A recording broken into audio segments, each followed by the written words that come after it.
guess here. Got Shirley, Shelley. Shelley,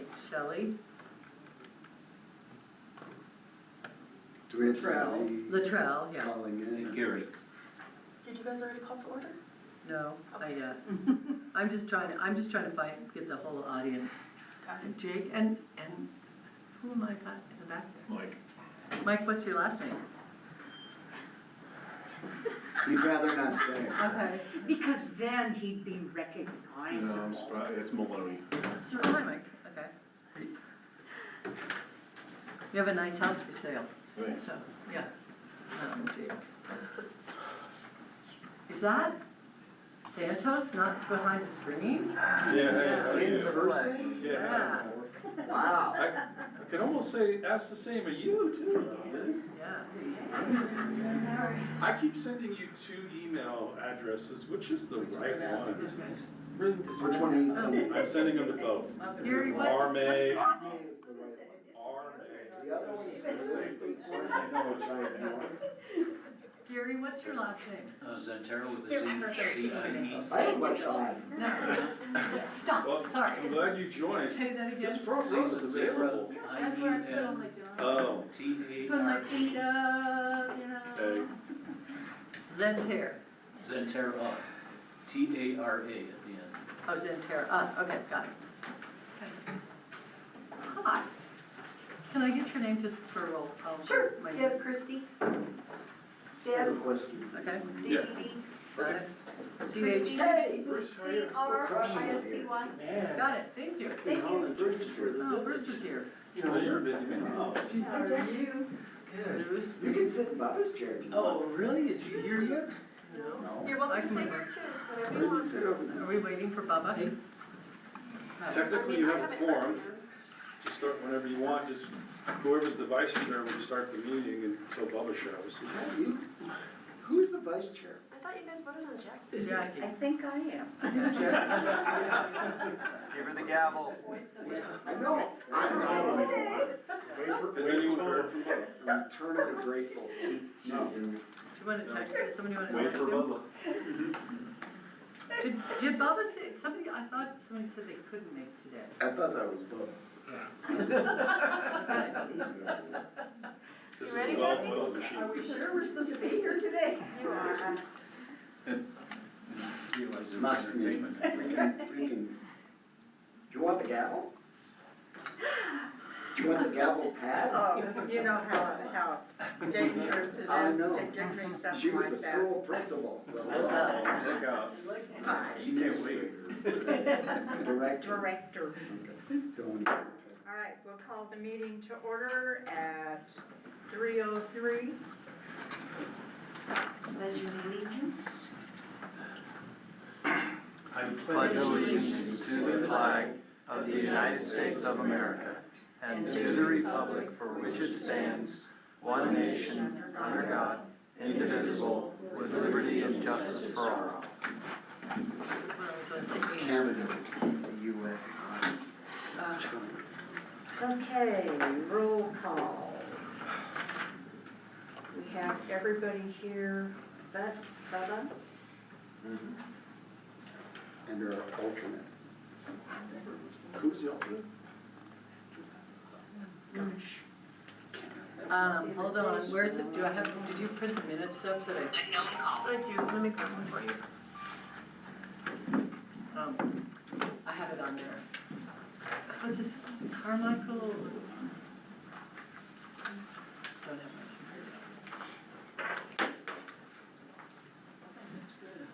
computer. I love the pink notebooks though, Santos, very nice. Thank you. I got a white.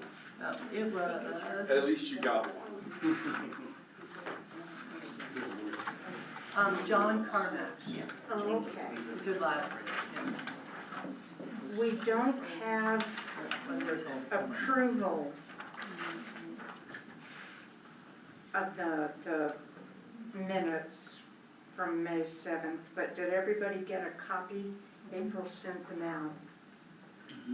So you have a next you have your regular meeting next Thursday, Oh, so that's okay, why, so this is. this is just these two. Oh, I items. didn't need to just like go crazy doing the. No, that's fine, because now you've got a week to look at those. Yeah, But that's the reason why they weren't placed on the agenda, because this was a special meeting cool. for these two items, so it'll be on your agenda for next week. Gotcha. All right, approval of agenda. I make a motion. Second? Who's second? I'll second it. All in favor? Aye. All right. New business.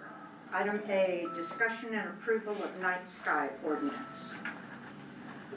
Madam Chair, members of the commission, you have 3 items that aren't in a binder, but to give you a reference point, this packet is the proposed ordinance for night sky. It's been reviewed by legal, also been updated with the review with the village manager, night sky committee, and myself. And so there's some language that needs to be included in our definition section for night sky. There's language on signage, on how that relates to the night sky ordinance, parking lot lights. There were previous provisions that, in this sample here, that's got the table in it.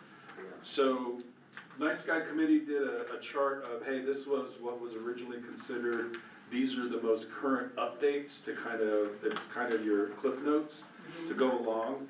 And then this last packet is what we received Tuesday from the resort on some of their wish list items.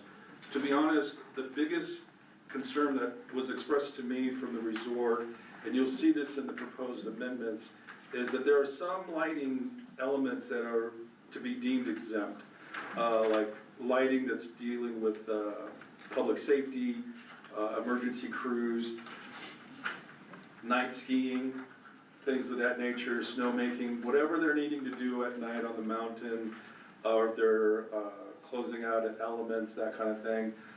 They wanted to make sure those were captured. And so what I would recommend is that you have members of the Night Sky Committee here, as well as their chair, who have gone over these drafts and let them just walk you through where we are today. We just gave a really high-level overview to the council on Tuesday. Because Tuesday was the time we got the formal response from the resort. We just want to make sure that whatever's exempt still is mindful for what needs to happen to make snow on the mountain. There are provisions for, like, athletic fields. You can leave the lights on, but when you're done, within an hour, cut them off. So even if it exceeds 10. Correct, because there actually is a bid for lights. So we can go into extra innings. You may need to, yes, or sudden death shootouts in soccer. But there actually was a bid that the village looked at for lights recently. There are contractors that are on a preferred list of vendors, and one of those submitted, hey, this is what we think it would cost for lights. And they're using that to make an RFP to go out the next couple of weeks for lighting the fields that are there. Tomorrow, there is actually a workshop. There have been over 200 people who've responded to a survey about, what do you want on Allen Fields? What should that look like? And they had a charrette 2 weeks ago, they're doing a follow-up tomorrow. And they were exceedingly excited that you were there and you're inside Oh, this they were? room. Yes. I talked to the guy and they're like, there's this guy named Robin, and he just knows all this stuff. I was like, Robin May? Yeah. Yeah. Because I was on the committee forever. So in that conversation, the lighting issue has come up. Okay. Is it just at the fields? Do we put more amenities that need lights, things of that nature? But in these provisions, we talk about that. We try to capture that if there's a cutoff hour, but if it's going late, you can still get this. I will say when this conversation started on Night Sky about a year and a half ago, 2 years ago. All right.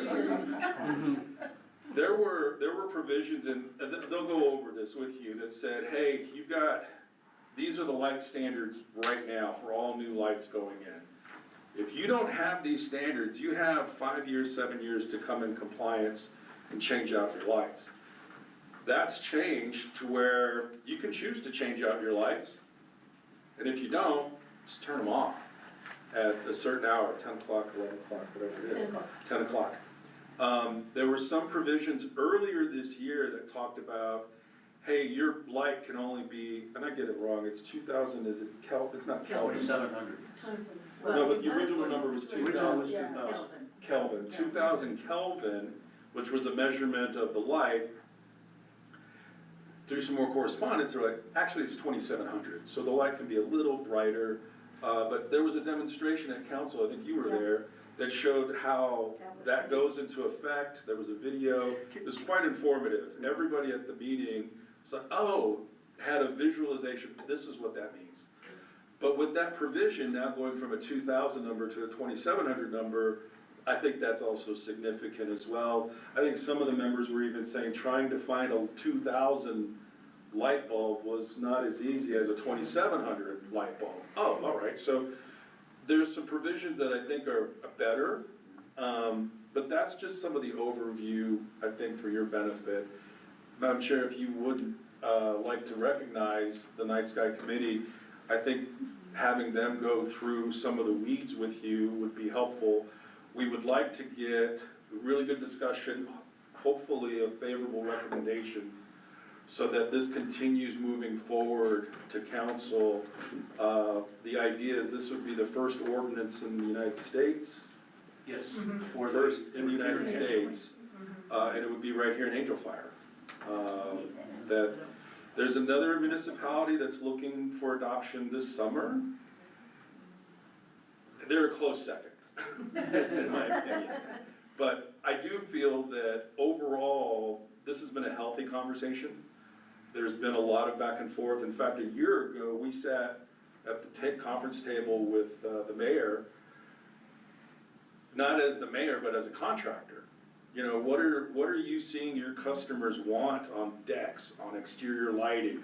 What bulbs do you order? And going through those iterations of how do we get that to fit in the ordinance so that we're not creating a standard that the contractors are like, man, nobody, that doesn't work. So with that, I'll just sit here quietly. And, Shelley Kaiser is here with members of her committee. So we can just Gary, Well, thank you. I had thought, and I may or may not be correct, that you had an opportunity to review the latest version prior to the meeting, so I wasn't prepared for a detailed explanation. Just kind of, again, a history. Once we started, once the village council had voted to proceed with the version that we had as of March 31st, then it went to the village's legal counsel for review, and then they asked us to make connections with Dark Sky International to see where we were as far as qualifying to be a dark sky community. So when we got their initial feedback, we were actually being rated for an international dark sky municipal ordinance recognition, because there's several more layers to become a dark sky community. But the new designation of being a dark sky recognized municipal code is new beginning February of 2026, just a couple months ago. So one of the persons we spoke with on a Zoom meeting, who is their ordinance reviewer, and would normally either through Dark Sky International or as a private contractor write ordinance, he said, you guys are so close and you're so enthusiastic, dedicated to this, I will help you pro bono. So I've been going back and forth with Rick Uding of the Dark Sky International, modifying paragraphs here and there. In particular, when he would have a comment about measuring lumens per acre or different light levels, I say, we've already discussed this at council, and the village doesn't have personnel enough to go out in the middle of the night with a light meter to double check.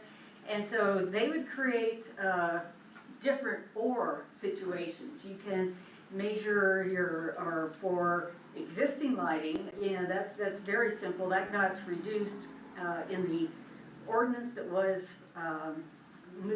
proposed to move forward on March 31st. The language was that any existing lighting had to be retrofitted within 5 years. And Dark Sky said, well, that's not necessary. You know, you don't have to require all your people to retrofit their homes if they just turn off lights at 10. So we said, well, that's easy enough. And again, like Santos suggested, they thought that the 2000 Kelvin was too restrictive.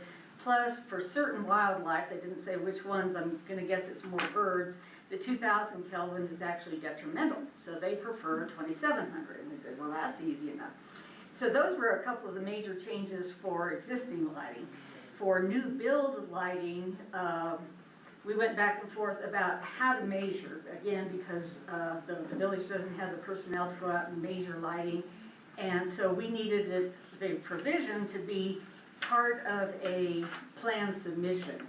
So that's where we originally started with the Breckenridge model of everybody starts at the base of 6 exterior lights, and then for every ingress egress you have, you get 2 more lights, and then you determine what's more important for you. Do you want them on the deck? Do you want them as pathway lighting? Do you want them around the sides? That's just a math calculation, and then you put the lights, that gives you your maximum number of lights, and then you put them where you prefer on your own home. We found out that was sort of a short-sighted fault, because there was an and statement in the Breckenridge ordinance that we missed, that yes, you get a base of 6 plus 2, and it has to be under a certain number of candela measured at the property line. And I said, well, we don't have the ability to measure candela at people's property lines, which would be after the fact. We need something that, as we have new builds, we can do it proactively in the set of plans to be approved. So Rick Whitting came up with another type of calculation. I don't have it memorized, but I believe it's like 2.5 lumens per square foot of house, and then with maximums for a different size of house. So in this case, and in a couple of other cases, the recommendations coming back from Dark Sky International give alternatives. You can measure your house lighting by this or this or this, so that you have options if you of different ways of measuring, and then with your plan submission. This is purely exterior, Correct. not big vaulted window side. Correct. We can't. Okay. I think that needs to be clarified, so. Explain what you're asking, Robert. But there's a lot of, There are some houses that are the big Huge. chalet ones Yeah, that have and you really can see big them from a mile away chandeliers, Yes, because yeah. but the interior lights. Okay. that would not, we're actually under Title 12, and then we're subtitle 9-7-8, exterior lighting. So again, we're not, even though there are some egregious lights like that, Of course. but we can't regulate that in an outdoor lighting ordinance. If the village ever wants to approach that, then it would go back to your construction specifications or something. I'm not sure where that goes, but, so I think, again, with what Santos said and this brief recap, if you have had an opportunity to look at both the full language of the proposed ordinance and the side-by-side comparison, which just highlights the differences from what was voted to proceed with the council on March 31st and what we have today. What was I going to say? So our committee charter was to bring forth, our task was to bring forth for recommendation an ordinance that protects the night sky, mitigates light pollution, with an ordinance that's reasonable, enforceable, and understandable. And we think with this version that we have now, we've met those criteria. So I'm open to questions. The car boats, the resort part, is there any kind of, We did not get the Resort Commons until after our meeting had closed on Tuesday. So we Okay. haven't had an opportunity to discuss that as a committee. So anything I say would just be my own personal opinion.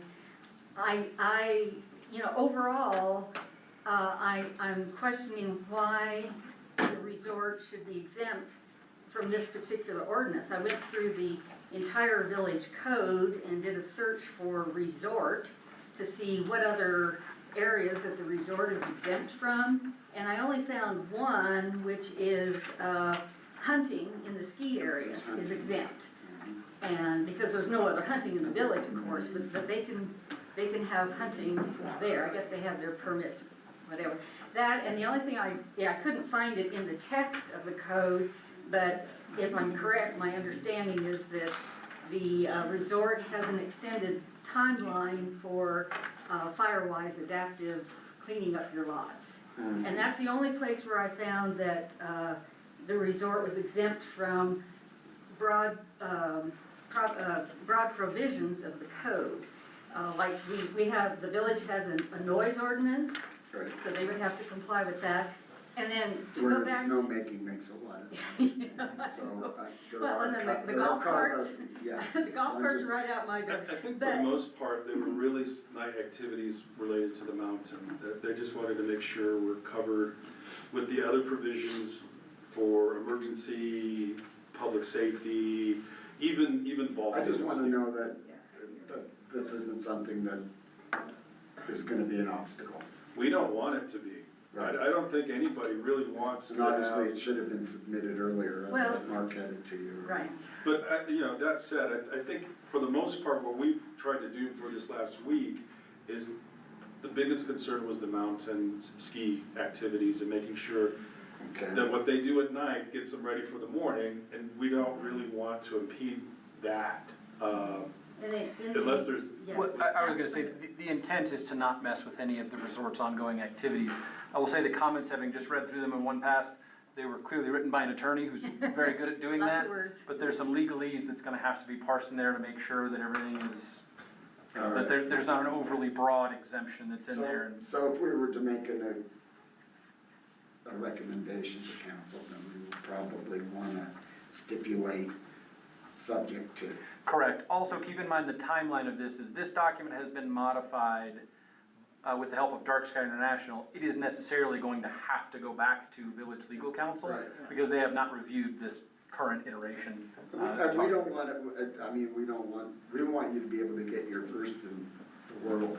Well, us, it's not just, it's I not do for too. us, it's not for me, it's really for the village because No, I there's get value. that, but I mean, time is of the essence. Well, that's, I have a little angst on that we're pushing it because to get this. I have Sort of those too, but But I guess my biggest, I still don't understand what is wrong with what is going, I don't feel like we have that bright of skies at night. It's dark around here, I can see stars, I don't know, I guess my question is, why do we need this and why should we have this, another restriction for people in their homes? On top of everything, you know what? I think there's 2 points to that, is Yeah. number one, I think underlying, this is a quality of life type of issue. Correct, That yeah. what makes Angel Fire unique for Angel Fire? And, our next conversation is your notebooks. Yeah, yeah. In the comp plan, we talk about tourism and how that's just really, with the airport and people can fly in, the event space in the back that we can now program. One of the other elements is astrotourism, right? And there are some really remarkable night sky visions that you can capture here Right. that we want to take advantage of. But in Yeah. addition to that, the village has even recognized all of our streetlights going up Bill Burgess, North Angel Fire Road.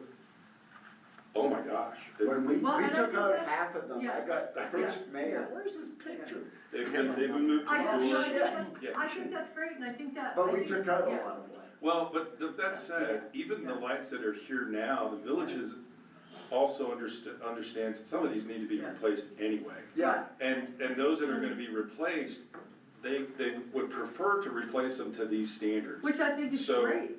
I think that there's, that there's this conversation that the village has had, what can we do as better Right, stewards with the public Correct. elements that we can manage? And then you also have in the private sector, folks going, there's some here, I will say just from my experience, living off of Tanager Terrace and looking out at night, Bill Burgess was almost as bright as the car wash, right, as far as the lighting goes. And I was like, what is on? So I drove out and it's all the street lights. It wasn't resort. And that's half of what it used to be. I know, but that, I mean, it wasn't a Yes. resort light, it was village lights. So I've seen these conversations come up in the last 2 years from the village perspective of, hey, what can we do better? Right. And then also from the private property owners going, well, what else can we do? Because a lot of people, I believe, feel this is an asset, the night sky that we do have. I mean, the sunsets are incredible by themselves, and then you've got some really good view sheds of night skies. What can we do to maintain and enhance? Oh, I just totally agree with what you said. I totally agree that quality of life is a huge thing, that's why we all live here. Sure. It gives me angst that we started putting in restrictions more, even more, and I'm probably as liberal as anybody. Oh, yeah. I'm very, I'm not, Maybe. I'm more on the liberal side, so Anyway. I tend to be that way. I feel like our conservative. No No, apologies. but I feel like our conservative, people that come here, that wanna, and I'm coming from just thinking of my own thing. Okay, well, yeah, our Robin Mays that wanna come here, but our conservative people that wanna come here, are more of anti-government, we don't want more restrictions and rules. To me, like, in my business, I'm concerned that it may be a detriment to have more rules and regulations, whether. They can go build somewhere else. Well, but also, that's part of the people that we have come here. Our guests, our people that come here from Texas, I don't wanna overrule them, But you know? that's Yeah. the difference. I So don't why do think Why did they this come here? hits, But they're not Yes. coming here because it's bright or this dark or hits light. building and residents Well, and I- That's all and part things of- that are. Right. That's all part And of I it. don't think there's any problem, I don't have any issue with the village turning down the streetlights and doing better lighting, with it going out to the public and going, hello, here's I what we think it's should when do. you had the guy's light across the street that's. Well, that's where I on guess all I the wanna time. know where it came from, yeah. Well, yeah. it's a couple things. Yeah. First of all, keep in mind, the committee was initially tasked with updating the existing village exterior lighting ordinance. We have one most people don't know about because it's so vague as to be ineffective. Yeah. The other reason this problem gets worse is we're kind of victims of our own success here. Yep. With LED lighting getting cheap to put in and cheap to do, everyone can be Clark Griswold for a fraction of the cost. Right. You can literally line an entire home, the driveway, everything, for a fraction of what it cost 25 years ago to do so. Yeah. And that's kind of what happened on Bill Burgess. Those lights, when they were Right, okay. initially put in, Yeah. they could only put out this much light. But as the technology grew, it could Yeah. put out exponentially more light per fixture. Okay. And so that's been the challenging part for this committee is, in general, I agree with you, we don't like telling people what they can Right. do to their own Yeah. property. And until it starts to affect the neighbor's property and the property after that, Well, the I guess, property after where that. did this come from? That's what I wanna know, where Well, did it's actually future-proofing Angel Fire. I spoke with, again, my representative at Dark Sky International, and he says, we're doing a great job, and he really hopes we don't make the same mistake that Aspen did, because with Aspen, they had so many people moving in from large cities that brought in their vision of a home that was fully lit and very much on display. And he said then when Aspen tried to reverse that to get back to their small town community feel, then they spent over $30,000 just to revise their code, nonetheless trying to backtrack everything from their community. I've had people say, man, I wish we had done this 15 years ago, then we wouldn't be trying to backtrack now. So it's really future-proofing the village. I'm just kind of trying to figure out where it all came from, because I don't think it's that. April, There. it Does isn't this today, align- but It would be tomorrow. This, Yeah. I will say the differences in reading what what was before and what you've done now, I think really does clarify a lot. And When can the public see that? 'Cause I usually, think it's available online, or you can have a copy of all these. we usually put it on the meetings, like with the agendas or whatever, but there was nothing posted on the agenda, so I was just curious to see when the public has access to it. It's actually been ongoing at all the, So I'm talking about the new one, she's talking about the changes, I was asking. You can take all of these if you like, if they're not on the website. Doesn't answer And the I question. can email that to you too. Cool, Do you yeah, I'm want to just see curious, it because I've now? had some other people asking with the changes, because I knew there's meeting changes, Yeah. and there's just Yeah. been no communication of the changes. Is that like- How does this align with our sign ordinance? We pretty much have left the sign ordinance alone because it would seem very comprehensive and very detailed. The only, the part that we In terms added of like was, 10 o'clock at night? I think the If 10 all the o'clock li- at if night. if you drive down the road and you're looking for your condo and all the lights are out, but that's what I'm asking, how does that work? Yeah. Okay, well, there again, that's an or situation. If you Right. have a short-term rental, a condo, Yeah. and you want your guests to find you, Right. then you have the choice of retrofitting the light Sure. that shines on the address. That's fine, that one can be left on all the whole time. Right. If it meets the retrofit parameters of being 0 uplight and 27. But in terms of what we call a boulevard that isn't one,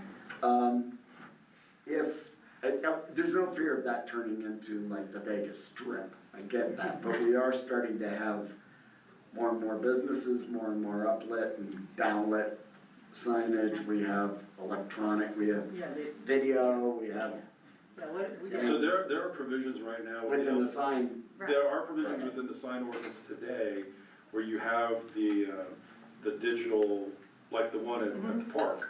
Right. You know, it's great, but there's a time where it goes dark or it just shows time and temperature. Right. Right? And so we're not changing any of that with this Okay. proposed ordinance. That stands the way it is.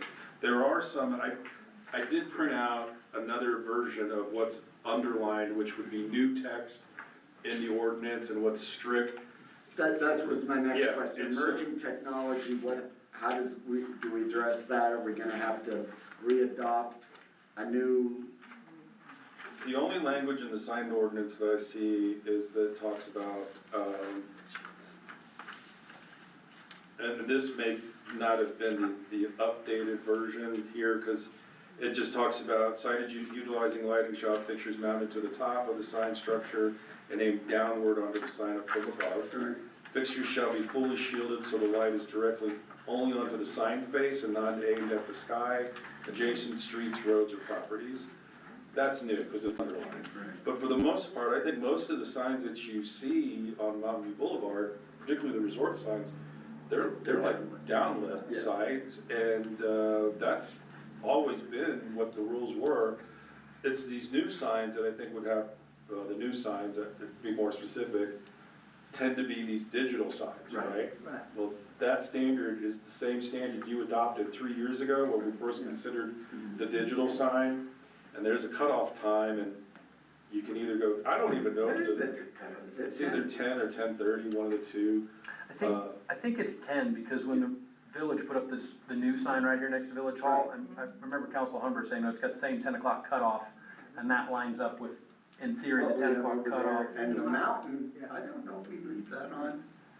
Is that true? Well, Anyway, the we have one- the another one on one coming. The one on the mountain, that is you gotta get to the one, that's the one that's where you're in At line base for of the the chili. chili. Yeah, but it's not on the street, it's not a monument sign, it's. Well, there's gonna be another one at the base of the six-pack, on the building. Okay. Anyway, doesn't matter. Okay, so I have one more question. What about I'm just Whoville? curious. Where does Whoville lay in this, or what bill, or whatever? Are they Ray in- Renfro's, They're in the village. what about Ray Renfro's? I just am curious, because I thoroughly enjoy that place out there. I've never been into it, but I thoroughly enjoy it when I drive into Well, town. I'm guessing those are all, would not be compliant lights because they're not downward facing, then he would have a 10 o'clock curfew. Has he been informed, I mean, I think, Informed. yeah, of it, all this, and. Not directly from us, Yeah. we've been addressing ours to the village entirely, all of our meetings have been publicly advertised, all of your meetings have been publicly advertised. It'd probably save them $1,000 a month. After the village voted to proceed on March 31st, it was published for 2 weeks in the normal publishing, I think Taos News and one other, for public notice. So it has been Right, I just wondered if anybody had just had a Said, "Hey, courtesy. right." Yeah, I mean, just, I think as a courtesy too, he should be informed. So I think he's a unique fixture to this area that brings a ton of character. That's just my opinion. Go ahead. Yeah, I'm- One way to look at that, you Yeah. mentioned progressives and conservatives, you Yeah. also said that you enjoy looking at his light show. yeah, Well, as far as, doing what you want to do, when someone is doing something that they want to do that prevents someone else from doing what they want to do, Yeah. then there's a problem. I've got a picture of a galaxy here Yeah. that I took from my property just outside of Angel Fire. It'd be Yeah. impossible if there were a bunch of light shows Right. like his around. yeah, So that's what this is all about. Yeah, he can show his lights, but can't I see the night skies also? no, I don't Both do disagree, this, yeah. work it Yeah. out, so where he shuts them off instead of leaves them on all night long, and which he does now. And So especially there's as that we way of looking. And, Right. Yeah, so it's not whether you're progressive, conservative. I just look at the more rules, that's just as. Well, Yeah. no, we all, But- Yeah. A rule would be in place that he's allowed to do that, that's another rule. Yeah. It's an implied rule. So one way or another, we gotta deal with a rule here. Yeah. And I'm all for, personally, I'm for a rule that has the best compromise and pleases the most of the population that lives here. I really just want to reiterate, and I think the members of the committee and Jay can attest to this. I mean, the very first iteration of these series of amendments is not where we are today. I think the very first iteration, there was a lot of other language. A lot more restrictive. Well, I wouldn't say just restrictive, I just think there were a lot more elements trying to regulate. it was a shotgun effect, really. Yeah, there were, with respect to your comments about regulated, I think the very first iteration, there was a lot to regulate. But over 2 years of conversations, it's gotten to where we are today, where, to me, to see a 2-year series of amendments, this seems to be a little more balanced from where we started to where we are. And it doesn't have a lot of the elements that were first proposed. I think there's been a lot of conversations to create a better balance, particularly talking with folks in the industry. Well, what are you installing? What are your customers preferring? What do you see when someone has these wraparound decks, right? And how do you set those lights so no one's getting hurt? And a lot of our properties here aren't flat. How do you get from the driveway to the house when it's 40 feet? Well, these are lighting elements that you need to have. So I think those conversations more recently have gotten to this point where we bring it forward for your consideration, so. I was gonna The say, other part talking about history, where we originally started, the village had given us some recommendations about check with this community, check with this community. Those are all very large towns, they're not Right. Angel Fire. Sure. And so that's how we ended up with a big shotgun effect at first, because we were trying to incorporate the best of everything we saw or things that we saw in common. But after we started following more so the Breckenridge model that was, like Santa says, less regulated, more trimmed down, more understandable, we even toned it down from that to make it fit our circumstances, because Breckenridge has all the staffing they need to do some enforcement, where we try to do the enforcement And that's up front. my concern always in these situations, Sure. is we codify the bejesus out of this place, but we don't always have the enforcement Right. behind it. Yeah, I think with respect to enforcement, there's 2 parts. So this would now, when someone submits for building permit for new construction or an addition to a house, there's more details on a lighting plan that we can see up front. I think the resort might be doing some of that right now on some of their reviews for new construction. So trying to capture it on the front end, I think is different. but then also having an inspector going out to the field if there is an issue, right? If somebody's already gone for the season, left their exterior lights on, I mean, the difference is with the new water meters, if your water's running, you'll get, in theory, a text saying, hey, by the way, your water's still running. Right. But you're not getting any type of service, hey, you left your lights on, right? So I think on the back end, having a full-time inspector to help manage and operate that, I think is also helpful. To Just get, for this? we will have a code enforcement person full-time, whether Well, on the that, front end, how much is this gonna cost a new, a person building a house? How much time and is there gonna be another fee and another? no, it's Okay. all wrapped up into your It's all wrapped standard up in building your standard permit fee. building Yes. permit. It is. Just have All an all it exterior does lighting is- sheet. Yes, it's just one additional sheet of your exterior lighting. So we already already require required. elevations for all your construction for all new construction. So in those elevations, you can mark, this is where these lights are, and then a lighting plan as a separate sheet to, oh, okay, so you can look at the elevation, you can see where that matches with the lighting plan, but there's no separate fee for that. That's just wrapped into your building permit fee. And that was one thing that Rick Gooding pointed out, was that once you have your lighting plan submitted and built, and then someone can go out during the day and say, okay, they submitted 4 lights here, 2 lights there, 1 light there, you can go out in the middle of the day and count the lights and make sure they're in compliance. You don't, that's one of the or situations compared to measuring light projection to a property line or lumens per acre. So he's built in something that doesn't necessarily need nighttime, Satellite surveillance. yeah, Or a person. or a person, yeah. But Santos, the code enforcement wouldn't just be for night sky. Oh, no. No, I get that, Yeah. but it's just one more duty thereof that But we don't have. rolls into. Well, I in mean, theory, I've been Maybe the waiting other for a one's- dog I catcher kind of, for 10 years. yeah, I kind of wonder where, I mean, you can have a code enforcement, then do, I mean, are you starting to fine people after that? Yeah, if they don't- so what's the fine? Yeah. So all And that, that's, any The fine, minutia of. any fine in the village is determined by council resolution, so. It's even- outside of purview, I'm just curious. yeah. I'm sorry? It's outside of our purview, but I'm curious how that rolls out, how long and. So yeah, and that is unchanged from the previous version of this. Okay. The language is the same in that this will be a complaint-driven ordinance. In Okay. other words, you know, we're not gonna send somebody out to spot check all the existing Right. homes, that's not Perfect. practical. We have delayed the village sending any notice of complaints until 2027. So Okay. it gives us a full Right. year to integrate in-house. And we've delayed any potential finding until 2029. Just to give us X number of years to get the code enforcement officer up to speed, figure out how we're gonna handle complaints, all of those things. We didn't want this to come in and then all of a sudden we have 800 complaints and our code enforcement officer doing nothing but light complaints for the next 6 months is not really practical, right? Perfect. So, can I ask, like, who had the lights on outside their house that started this whole issue? Well, And I just am curious as to where it Keep in mind, started. this committee has, it's been 2 years going now, it's been several people on and off.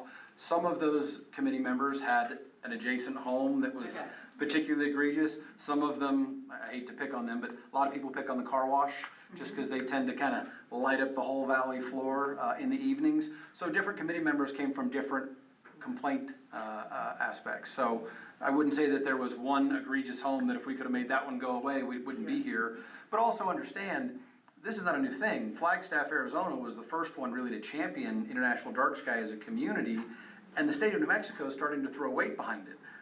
Taos is on this path because they're trying to put an observatory in. Raton is on this path. Like, this is just the way municipal code grows over the years, and you can feel not great about that, but you know, Yeah, it works no, the I same just- way for electrical, for fire code. Exterior lighting is just the next thing coming, whether it's at the state, the county, or the municipal level. This one happens to be here in Angel Fire. So we had a group of dedicated volunteers who felt passionately about this, like all of our other committees. I will say probably the closest to this would be Firewise, where you have to adopt a municipal code and then you apply for full Firewise status, and that requires community education and the village being engaged and spending money where they need to spend. So this is a multi-year process, not only in writing it, but doing formal adoption and becoming recognized as either a Firewise or Dark Sky community, if that's where we end up. I will say there's still some things in this one that are gonna get massaged over the next several weeks. It's still gotta go before council, it's still gotta go back to legal. Ultimately, we would like to have something that's measurable and enforceable, and the current ordinance that we have is neither of those. So Okay. essentially, we have Well, that's, no exterior lighting ordinance. And that's kind of been my pitch to everyone is, who wants to be the first person to build a home with 600 can lights around it? Can I bring the car dealership, night sky spotlights in and set those up wherever I want? Well, if we don't have an ordinance, then yes, you can. So, I Don't guess, forget So your I'm not disc gonna golf. open my casino. no, yeah. yeah, Yeah. So I guess one other question on that same vein, because Firewise, being a Firewise and being helps insurance with insurance and things Correct. like that. Are there perks that come with Night Sky that are Yes. similar to that come in, that help, but it is? so the yeah. best example right now would be Jemez Springs, New Mexico. Yeah. They adopted night sky ordinances, and they got a fairly substantial grant from the state for ecotourism.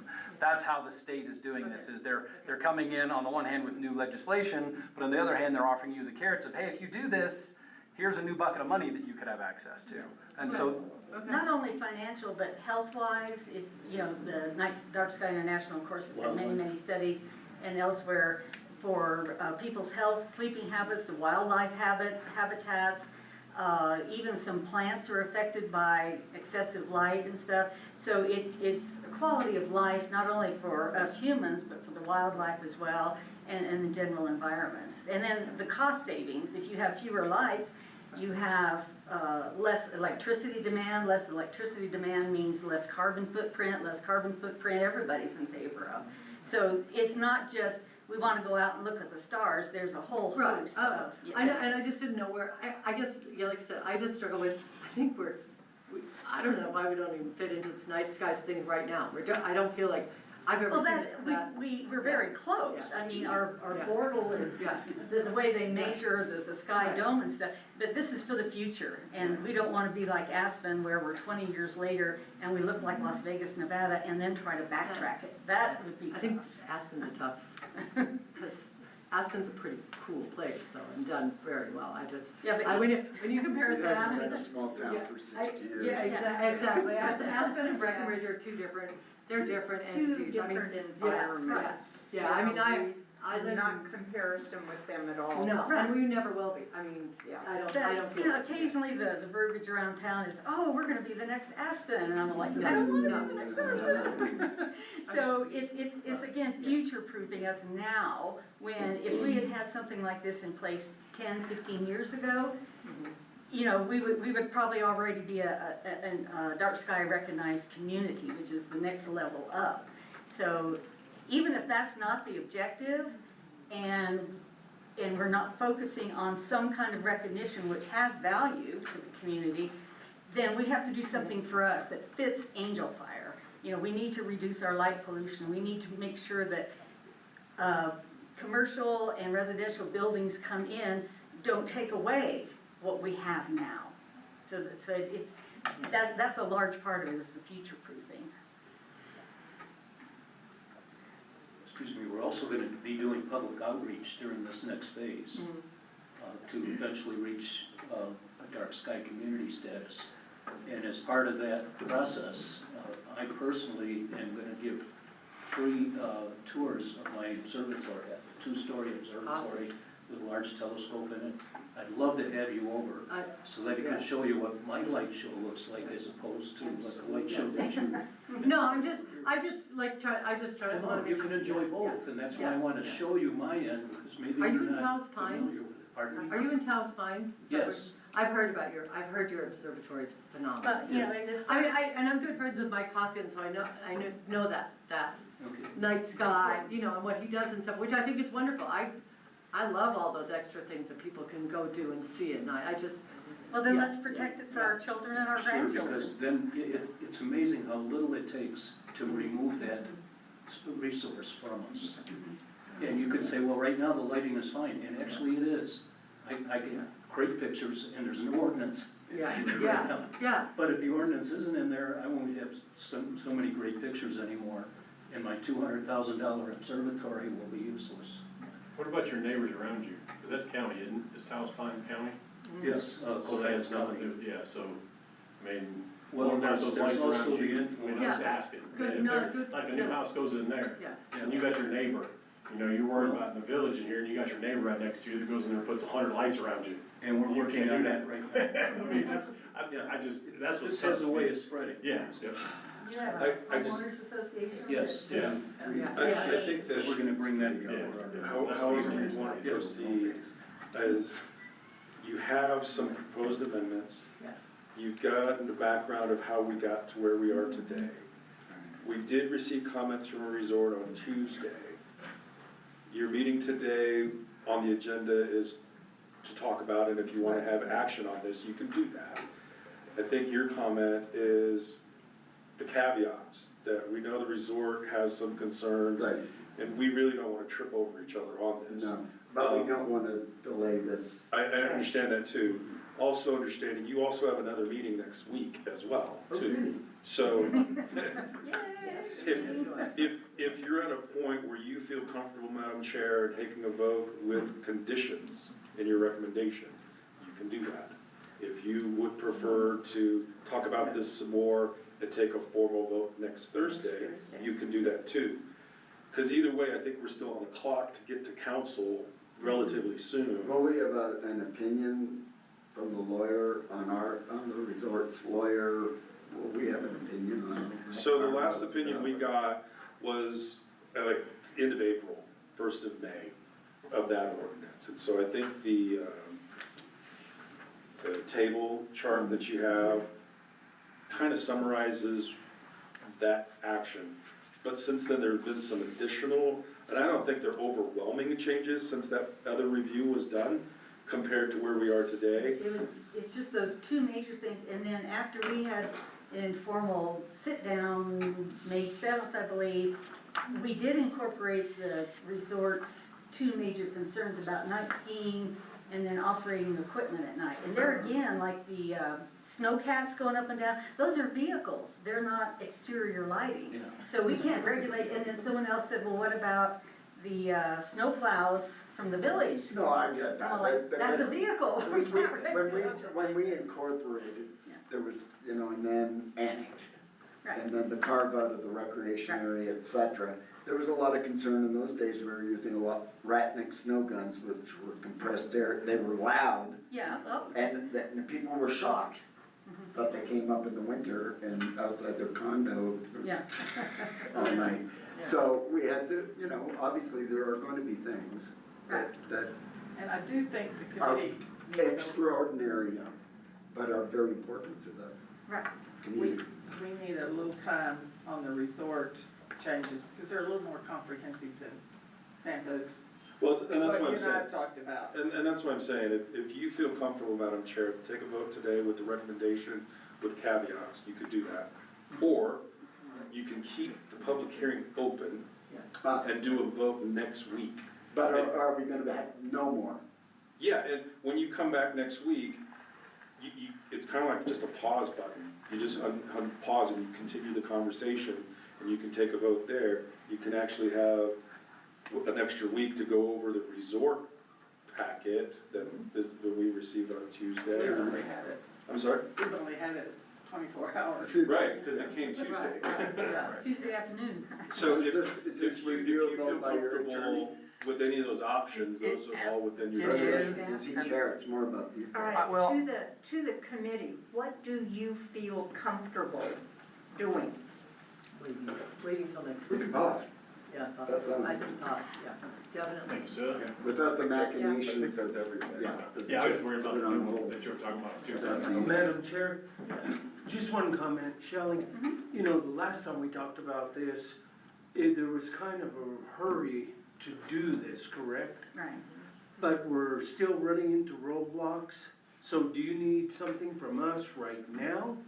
Or do you have to go have your meetings first council has to have their meetings? It depends on the changes, like if your committee just wants to recommend a tweak here and there, I don't think we need to meet because we're kind of in layers underneath you guys. So if there's like a word or a phrase that is not significant, but you still want it in there, I think you can then, I may need to be corrected, but you then can present to council, this is what we as planning and zoning is recommending. Okay, I just understood it from the last meeting that we wanna be the first. If that To has get this value to the accomplished. community, then it's gonna take all of us pulling together. Okay. If the village council or planning and zoning or resort says, no, that's not an objective, then we can drag this out all summer. Okay, But will if- we lose our window then, to become the Probably. first? All I've heard is that there are other communities You're right. who are in the same process that hoped to have theirs presented in July. And my understanding is that there's an approval committee at Dark Sky International that meets, I don't know if it's once a month, once a quarter. So my guess is, and I may not be totally correct, but I'm assuming that their next meeting is July to approve anything that has come up since the last quarter or the last month. So if there's like 3 or 4 that have been received to be reviewed to be a recognized municipal code, then it may come to be, well, whose postmark was first Yeah, or something. right. I can't answer that. So, I mean, the urgency is more dependent on the value of something like that to the village. Because like when we first started out, we went to Fredericksburg, Los Alamos, Las Vegas, Taos, and we're trying to pull in all the stuff from all these communities. Well, if we're the first recognized community in the US to have an approved code, people are gonna be looking at Angel Fire. Oh, what did Angel Fire do? And they're gonna say, let's do what Angel Fire did. Right. So that's gonna bring a lot of attention, regardless of the ecotourism dollars and stuff, just awareness of our village, And which that has to ripples. come from council, it has to be approved. It has to be an actual approved, enacted ordinance before Okay. we can apply, yes. So in that vein though, in order for council to take action on it, there needs to be a recommendation from this body. So I think there was a misconception that just the council needs to take a look at it. Because these amendments affect the sign ordinance, the exterior lighting ordinance, the parking ordinance, the parking lot ordinance, that's your purview, Yeah. right? So you need to give some type of recommendation. We like this, but with these further amendments, we like it as it is. Something needs to happen from this body that we could get scheduled for council. So, And so if you like what you hear today and you just want to do, we like it or we don't like it, or you could say, I like it, but I want these additional provisions. Or you could say, I like what I hear, but I also understand we just got the resort formal stuff on Tuesday. Let's come back next week. so continue. We Correct. don't have a council meeting between this week and next week, correct? No. The ninth is the next council meeting. Okay. So you could still And that's meet, what you need a recommendation by, right? That's It- what, Ideally, Ideally, that would be ideal. The integration of the resorts, basically the resorts comments are looking for exemptions for those activities. But I'm gonna agree with the trail over here that some of the language in there is a lot broader. I mean, it almost feels like a ask for exemption from everything and see what you can get, almost a bit of a negotiation there. So I suspect there will be some back and forth on that end, but it won't be changing the substantive language of this ordinance itself. It's just they're looking for specific carve-outs, which I think the committee has been happy to grant for all of the resort-based activities. But there was some language in there about any properties that are also managed by the resort, which is gonna open a can of worms in the property management world. If one property management company is getting an exemption that are not going to be granted to the others, I foresee a problem there that legal is going to that's what I drive was truck gonna say, through. you could So- have a short-term rental next door to another, one owned and managed by the resort, one that's owned and managed by an individual, and there's 2 different rules. Same thing with restaurants, Right. like El Jefe would have one set of rules, but Pizza Stop has to do a different set of rules. That just Now, I'm not saying that's what's in there, but I'm not a lawyer, and my first reading of it was going, my eyebrows went up a little bit, so. And that does make sense with respect to, they manage the country club, they manage the tennis courts, they manage, they also manage other recreational amenities and facilities. And also private Yes, rentals. in addition to private residences. Yeah. So if you wanna take some time to go through those to say, this makes sense, I got questions on this. If you do have questions, email me so we can coordinate to get one answer for everybody instead of 15 different answers. I mean, we could track down 15 different answers, but it'd be a whole lot easier if everybody just heard at the same time. But to your question, Commissioner, you can either do a thumbs up, everything you've heard today. You can do thumbs down on everything you've heard today. You can do a thumbs up with these additional provisions. Or you could say, let's keep this going and do it again next week. And you can still do those options next week. Because there's not a council meeting next Tuesday? On the second, No. our meeting is on On the fourth? Correct. So the next council meeting is after that, so you're not really losing anything except time to review this, right? A little further based on the new comments that you have. And I believe that gives you time as well to go through what the resort is proposing. If you guys need to meet again in between today and next Thursday, and then we just come back on Thursday and say what we like or don't like, we could do that. But if that helps to clarify what your choices are today, I understand the urgency on the overall scope of where we are with our ordinance. Me personally, I don't know what a week does, what we can't even get to council between now and next Thursday. That if that's the direction you wanna go, Madam Chair, then that's within your discretion to keep I would just say make a motion to keep the public hearing open until your next scheduled hearing. And it just puts a pause on it. The little time hurdle would be, if we have to have a formal public meeting, we have to give the 72-hour notice. And so, right now, I don't know, I guess we could schedule one and just say, it's here. I don't know how many members you have on your committee. Looks like you have 4 out of your 5 here. I would ask Ileana what's available Monday, Tuesday, or Wednesday of next week, because you would clear the 72-hour hurdle, that you can formally meet and discuss the resort language that they want to do, and you could make a formal vote action so that when we come back on Thursday, you could still do that. But we would want to incorporate your Thursday comments. Let's, it sounds like there's 2 groups who want to review everything and also just the resort as well. Because I think the comments you've received from legal, I think everybody seems fine with those of what we've heard minus, Village legal, right, minus what we just received formally from the Really, the resort, resort so. stuff. Yeah. So that would be my suggestion, if you wanna touch base with Ileana of what's available Monday, Tuesday, Wednesday, get a really short, your agenda's one item, right? I mean, so you did. Well, we have roll call. And I get that, but you have one formal action item, which would be to consider the provisions presented by the resort and say what you like and don't like. I think the commission sounds like they want to really get seeing what they've heard today, get a better handle on what it is that you're wanting to take a vote on. So don't feel that whatever comments they're getting, I can email those to you as well. Yeah. But I think helpful. what I'm hearing the commission say is, this is overall a lot to digest today. But that doesn't mean we can't make a formal vote on Thursday of next week.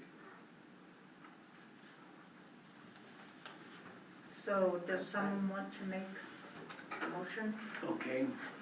Madam Chair, I would like to make a motion today that Planning and Zoning Committee go ahead and continue this until our formal meeting on June 4th. Is there a second? Second it too. All in favor? Sure. Aye. All right. There you go, Madam Chair. Thank you. Thank you, guys. I saw Ileana come back to her office, so. Is there such a thing that we Okay. could have like a workshop meeting and just talk about, you know what I'm saying? From what I understand, you're trying to do is, I think your committee needs to take a vote on these amendments from the resort. So it's gonna be an action item. And then you could present that on Thursday as we incorporate this conversation again. But I don't know that it's necessarily, because at a workshop, you can't take a vote. Okay. It sounds to me you wanna take a vote on what you like or don't like on Right. that But proposal. how much back and forth discussion can we have before we take a vote? All that you want. Okay, so we could have we can work on it as a body rather than emailing back and forth and stuff. We can work on it as a body at that time. And then that, whatever day that is, take a We formal vote now on these items. And then we give that to you on Thursday. Correct. Thank you, What do guys. y'all wanna do? Thank you, guys. You don't measure Tuesday. All right, item B, discussion of Angel Fire Comprehensive Plan updates. Thank you, Madam Chair. I'd like to highlight that these are all locally purchased notebooks. And when you look for local purchased notebooks, sometimes you just get the color that's available on the shelf. I think this coral color is lovely. So, Okay. for the last year, the Comprehensive Plan Committee has been meeting and coordinating with all of the other working committees in the village. And Angel Fire is unique with the number of committees you have. And we finally have in your packet formal drafts for all the chapters that folks feel are important to update. So at the very beginning is the executive summary. But what I want to point out is that within that summary, you also have this matrix. So the first 5 pages is the executive summary, and it gives you a highlight of what you're about to read. I want to commend, because I did this Tuesday with the council, this is a different approach that most villages take, or even cities, because of the number of working committees you have. The working committees, Parks and Rec, $100,000 to design the Frank Young Trail. The Wetland Conservation Committee, $100,000 for bank stabilization on the Syndicate Creek and the eradication of Canada thistle. You have the Fire Adaptive Committee, $10 million to thin the forest around Angel Fire. There's a thinning process that they're gonna go through, and then they're gonna thin the evacuation routes that are designated to make sure people can get off the mountain safely and exit the municipality. These are not just dependent on the council action or one department action. You've got highly engaged committees that we wanted to highlight. There was a comment in the comprehensive committee. At the end of every chapter, there's a list of goals, objectives, and strategies. And rather than going to the end of each chapter, it was recommended, let's just put a matrix at the front with the executive summary. And there's a tab so that you can kind of see it, as you're thumbing through the pages. What are the goals of the police department? What are the goals of tourism? What are the goals of housing? And then I've reached out to all the department heads and some of the committee heads. There's the middle column that says action agent. Who's responsible for that strategy? And then a completion date. Is this a short-term, mid-term, long-term goal? Or is it a continuation goal? For example, some of the chapters talk about Title VII, which is the public works, in essence, with storm drain, water, and encroachment permits, right-of-way work.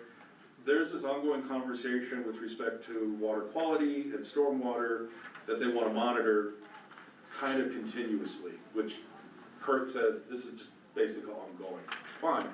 The fire chief indicated something similar with the defensible space ordinance. Now that it's about to be implemented, we should always come back to monitor what's working, what needs improvement, or what's just not working at all. So this part of the matrix is going to get completed. I did get some comments back already today after sending it out, but that's going to be ongoing. Your first tab is the short history of the village. You actually have some maps that I found from the 1700s of who was here before anybody showed up from Europe. And then, the history of the village being incorporated into the largest land holding in the history of the United States, with the Bedane land grant, which then went to the Maxwell land grant. And the family that, is it the Lebus family? Lebus family. Their title transfer came from the Maxwell Land Grant Company, you know, in the 1950s. Behind that, you have our community profile, which is your basic census data of what's the median age, how many people have lived here. You'll notice Angel Fire is really one of 2 municipalities that has a stable population since 2000. Everybody else is losing population, with the exception of Maxwell, for some reason, has now seen a population growth. But it's substantial when you have a municipality of 200 people, and then the next count you have 220, well, that's a huge jump in population for a small place. So your first tab are really just the profiles and demographics. Your next tab is recreation and trails. And as I mentioned, this talks about what's different in this plan, what's different in this plan from all previous plans is that there was never any acknowledgement of the resort with respect to recreational amenities. If you looked at the 08 plan, the 1997 plan, 1986 plan, it just talked about really what does the village operate for recreation, which is trails and maybe a park and Allen Fields. But once you get out of that vacuum and you see what else is going on within the village boundaries, I felt it was important to add. We did get feedback from the resort representative Wolfgang about some of the language, or Wolf, sorry. He's not okay. All right, It's a single wolf, it's not gay. just a wolf. Wolf with an E. Okay, well, Wolf looked at these elements, talking about the golf course, the lake, you know, did we say it right? We didn't oversell anything. And then it went into the strategies. And the strategies that you see are those that are in the matrix in the front. It seems this is skewed trails more than rec. Kind of. There's another section, I think section 3 of those strategies really talks about recreation, because they talk about Allen Field, they want a master plan for Allen Field. Right.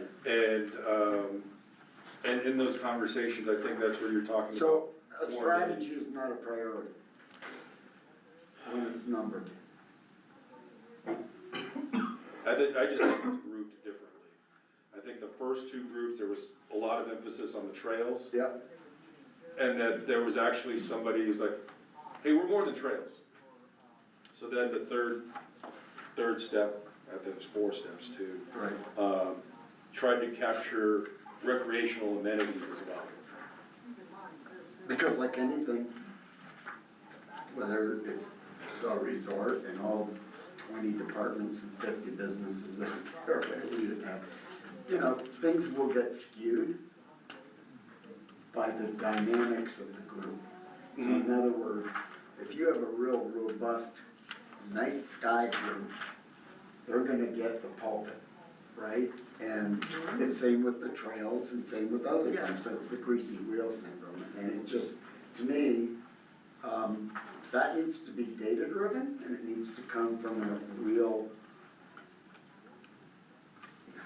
surveys, but the data needs, and I don't know how data driven this village is. We're just now trying to become a Keeping it off? Well, for just and it breaks it. a reference point, over 200 people have participated in this Allen Field survey. Because it's where it's at. Well, that's over 10% of the population of the village that has participated in this Allen Field survey already. Right. And amenities is really part of what would you like, what do you like now, what do you want more of? And speaking of stakeholders, I think you would, if you just dropped in on any Parks and Trails Committee, you'd be skate park. That's what I heard. Yes. And now you have, And when so. I was on it, right, it was soccer, right? So I'm just saying that you know, being data-driven is very critical, and then having, depending on which committee that has the most robust committee Yeah. members and makeup is what's gonna drive the agenda of this village, but it needs to go back to an ownership / citizenship linkage to be at, otherwise it gets deep, that's just. I agree. And I think that's what's unique about this chapter with this committee is they're doing that. Your This next, committee. that's correct, yes. With 2 charrettes and a survey, By the way, Walt was really impressed you used the word charrette. okay. We could have used one on a couple other things around here, but, well done. What is that word?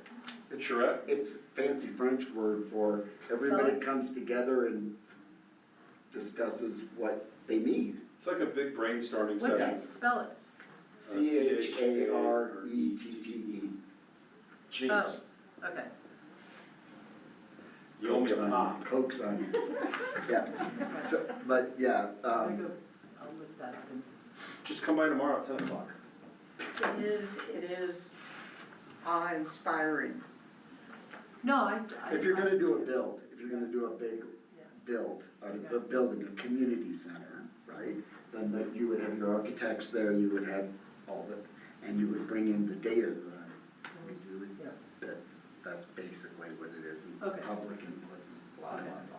But basically, it's, you know, there's different layers of a charrette too, Mhm. so, anyway. Okay, keep going. So the next one is public utilities, which is water, wastewater, and solid waste under one chapter, because it's really one big department. And just to highlight a couple of things of what has happened within the last 16 months in the water department. Yeah. You know, the village has changed out all the water meters that are now digital read. They give you notice if your water's still running, are you okay? Right. We've installed those same meter type of sensors at our pump houses, So booster what's the stations. percentage of completion? I mean, everybody has to do I it. think all meters, No, there's 50 still meters out. 200 left. But that's impressive. It Yeah. is. Yeah. Is that from the same contractor, or is that the Yeah. different contractor we hired? Is it the Because the same? other one, the first one quit. The first contractor underbid the job Yeah. and walked away. And so there is a new contractor. It's all still the same contract to the village because the Sustainability Partners, if you remember that name, they're the entity that started it, but their initial contractor walked.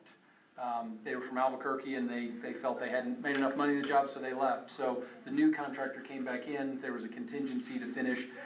And the reason those last 250, it was 250 before Tuesday night's meeting, they were very difficult meter install cans. There were some rocky, high elevation, I can steep almost guess slope. where. Imagine where.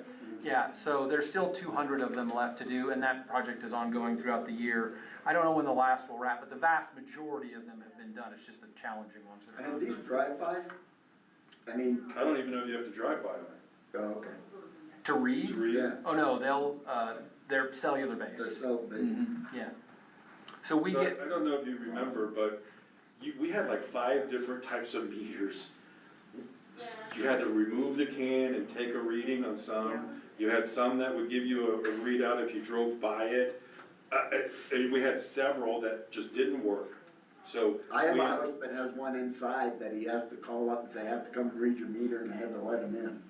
So, yeah. And so now there's some uniformity to it now. And I mean, I think it took the meter guy 2 days to drive. He had to drive every property to make sure he got a reading. Don't need to do that anymore. the same was true of the tanks. There were 2 pickup Right. trucks. The One water would go tanks. up that ridge and one would go up this ridge, and they would measure the depth of the tank. Yep. Well, those are now all on digital read systems where we know how much we're pumping and how much is in the tank without having to physically send someone on site.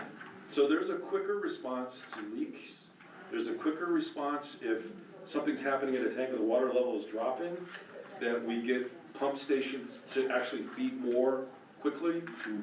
We've changed out the pumps. There used to be like 7 different types of pumps.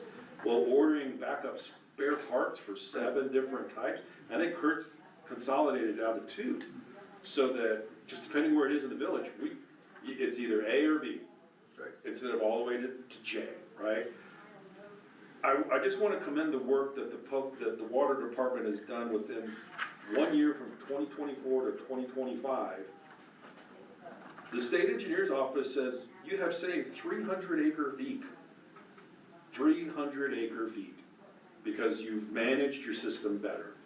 You know, like How as, many leaders do we still have out there? How many leaders? Leaders. Leaders, oh, there's still some bleeders up along Los Alamos, Right. Zia and those places. We would like to get rid of those long-term, but that's a much larger project to do. But keep in mind that 300 acre feet, the village still would like to acquire new water rights, and we were shopping for about 200 acre feet of water. So the reduction that Director Epler's department has done in just water savings is substantial. We found some massive, massive leaks. In addition to the LiDAR overflights, if you've seen those, the planes flying over that can actually look down and find the leaks from the sky. It has been a huge undertaking, and it's not done yet, but the bleeders are, Well, technology, I mean, we have LiDAR on our cats now, right? yep, So we Our can put vacuum that much robots for snow, instead of having 12 feet of snow down to that much and not know, run around drilling. Yep. Yeah, so, that's great, so but the bleeders are being the addressed, bleeders, and some of that old pipe and everything. Right, and- Some of it's like in the middle of the road, and right. The bleeders, we would love to get rid of tomorrow, but that would take several $1 million of Yeah, right. redoing water lines to get rid of all of the bleeders. but is that part of this comprehensive plan? it is. Okay. And there's this, Along and with that's sewer down in, around the lake and all that stuff? correct. And the other thing that the village is able to do is tank 7 was a 100,000 gallon tank, Right, and it was failing. right. I think Kurt said when they replaced it, that stain in the road went away. Because there were like 4 holes at the bottom of that tank. So replacing that with a 300,000 gallon tank has also been beneficial, that the village now has standards. As we start cycling through our tanks, which were all built in the 80s, we're going to make sure that they're at least 300,000 instead of the 100,000 that were installed. By monitoring the flow and the levels going into the tanks, gives us better understanding of how vital are we. And how is our recharge? I mean, are we filling our wells are We are, keeping up with the demand? the wells are keeping up with the demand, yes. I thought you meant the recharge of tanks, I was gonna Well, say. yeah, the recharge, essentially, that is the, Well, They're faster now because of what has been happening at the pump stations okay, to get. because your pumps are better. That's true, but it also, we now know quicker that the level is dropping at this tank at an unusual level. Right. Whereas in the past, you had to wait till 6 in the morning when the crew came out and dropped a tank. Oh, right, well, the response time, I think, is really enhanced the management of the water, and being able to change out to 2 different types of pump motors to get that flow up from 7 to 8 to, all the way up faster has been substantial. I think even the turnaround, which I think was what you were asking, how long does it take to That's fill a what tank, we call right? it a recharge. And to fill a tank used to be, hey, come back in 3 days, right? And depending on the level And that it it depends was. on the aquifer and what's going on, and Right. what time of year. But I think the recharge of tanks is now at a faster level. Well, than it first of was. all, you're not letting them get as low, you're catching it before it's in Right. half. First thing, like, oh no, we need to refill this tank, find a leak, refill it. The standardization of pumps, but he's not done. Still on his wish list is he wants to put generators at all of the pump houses. Right. Because we get power outages out here. And, particularly in a forest fire situation, if power were to be cut, we need to be able to refill those tanks, Exactly. without, highline power. Yeah. So the village has a plan to design and construct and install new water mains around Monteverde Lake. The 2-inch, 3-inch, 4-inch pipes that were done in the 60s and the 70s need to be upgraded. And in addition to that, hydrant installations every 500 feet or whatever the standard is. So even though it's an infrastructure type of strategy, that helps our ISO rating, public safety rating, all across the board. We actually have some overlap in the public works with respect to water and sewer and our road section. Hey, if you're gonna rip a road up, just do it once. Rip it up, put the main in, move the main, upgrade the main, whatever, and when you patch it, it also complies with our road goals, right? Of right-of-way width, whatever the standard is. I think the challenge is, and Kurt even says this, a lot of these pipes were installed and we don't have an as-built. Like when the country club. No shit, Abram Lewis died, so he can't point to where they are. Well, when the village did the country club upgrades in front of the country club Oh, yeah. 4 years ago, everybody's like, yeah, the water's right here. It's off this curve, it's like a foot off. And they ripped it up, oh, I think it's the other curve. And so, that delayed the whole project because everything, all the assumptions were wrong. Right. And even Curtis said, even today, you know, there's these tracers that you can put in to find where the pipes are, but these pipes are so old and they have none of that technology in it, you really gotta dig it to find it, and that's not an efficient way to do it. But the village and the comp plan has talked about how to make sure we're working in these older subdivisions, Right. bringing them up to current standards that are uniform. We're not just talking about water mains, we're also talking about hydrants. So how's that funded? So this, I believe, is going out to DFA, the Water Trust Board, for financing, and I believe the village is gonna hear within the next 4 weeks. So it's not a Out there. special assessment district No. or anything? It's not, and the reason that was broken up into a smaller project is you stand a much better chance of going and asking for $5 million than $150 million at a time. We could spend $150 million, no problem, replacing water and sewer lines, but you're just not likely to win those grant awards. And so taking the oldest parts of the village, breaking them up into small chunks that we can also self-perform the work in-house has been the strategy and will need to be continuing to go I forward. would disagree with the strategy. It does tend to get into the territorialism in neighborhoods. Yep. When the neighborhoods go, how come this isn't, how come you're Yep. doing it there? How come I'm bearing the burden for that guy, but, There's not a that's why, practical, yeah, special assessments are sometimes Yeah. required. So with respect to sewer, it's the same type of conversations. How do we extend those mains? I think we have like 120, 130 miles of water mains, Uh-huh. but only 7 of sewer mains. And our sewer lagoons are at like 20-25% capacity. And we just spent $9 million to bring them up to the more current EPA standards. And all that was really financed off of our current levels of sewer tap fees. Well, if we can enhance the number of sewer mains going out, that helps ensure that we are not gonna run into trouble financing that loan. But it also brings more into service. So, as a side note, one of the other things we did, and some of you may remember, we put in some density bonuses for people who wanted to build workforce housing in the, we were specific to say in the overlay. Because the overlay, we know there's water, and we know there's sewer. That was a special assessment. That's correct. But I think this commission and the council were strategic to say, we've got a lot of vacant land going that way. And if right now we're trying to find workforce housing, we should try to put it over here where we know there's service. And if you are gonna do workforce housing, we'll give you a density bonus, so you get 30 units to the acre instead of 20 units to the But acre. this is more geared toward the private person, business, the guy that wants to develop, a developer that comes in and Correct. says, I wanna build a hotel, but I'm gonna, 10% of all the room, blah, blah, blah, is gonna be for my housing, right? That was- Yeah. You could do that, yes. We actually have been notified by Housing New Mexico that the property between Zeb's and True Value submitted a formal application finally on Tuesday to secure financing for workforce housing on that site. It's a for sale product. They wanna build, I think we entitled them 33 townhomes. They're gonna build 30, and 5 of them would be. With the commercial space. Correct, yes. So the commercial space would be on the first floor, efficiency of studio apartments on the second floor. Right. But the townhomes, they're all three stories, 3 bedrooms, 3 baths. Housing New Mexico says if you wanna participate and you want a 3-bedroom product, each room needs to be X square feet, overall size of the house needs to be X square feet.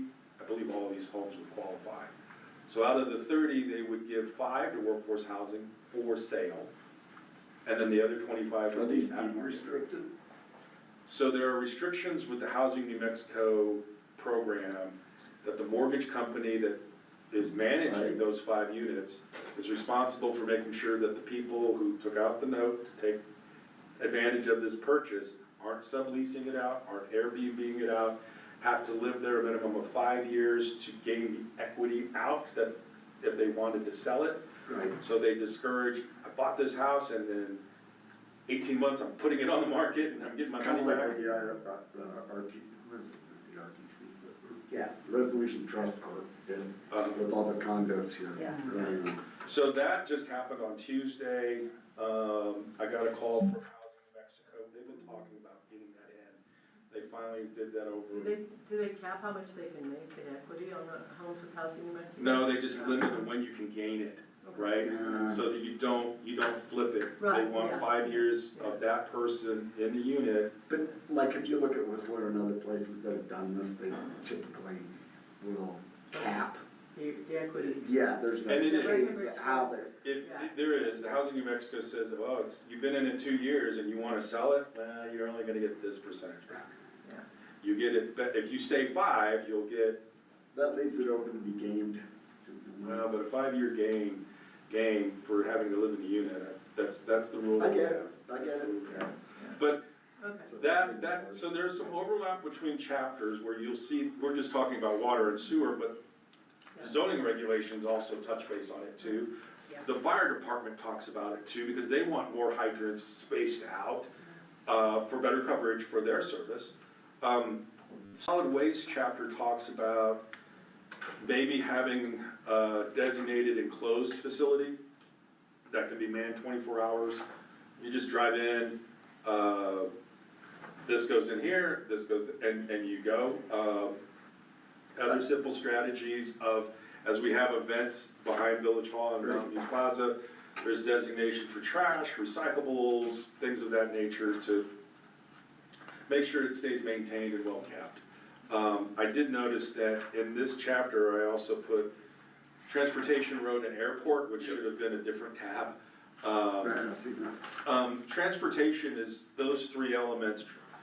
We had some conversations at Parks and Trails about sidewalks and pedestrian mobility that didn't really seem to mesh well as a trail, but as a sidewalk conversation.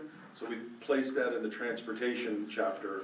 As we look up 434, we have no cross signals at the crosswalks. Right. So that, there's technology now where you can have flashers, so it's not just the sign. Is that a highway department thing? It is, but I think that's an approved DOT type of So that'll sign. be part of my roundabout out here. You don't need a roundabout, we're just putting a I red want a light. friggin' roundabout, We're dude. just putting a red light. Oh, yeah, that'll work. That'll get me out of here. There are some conversations on Bill Burgess Boulevard and North Angel File Road.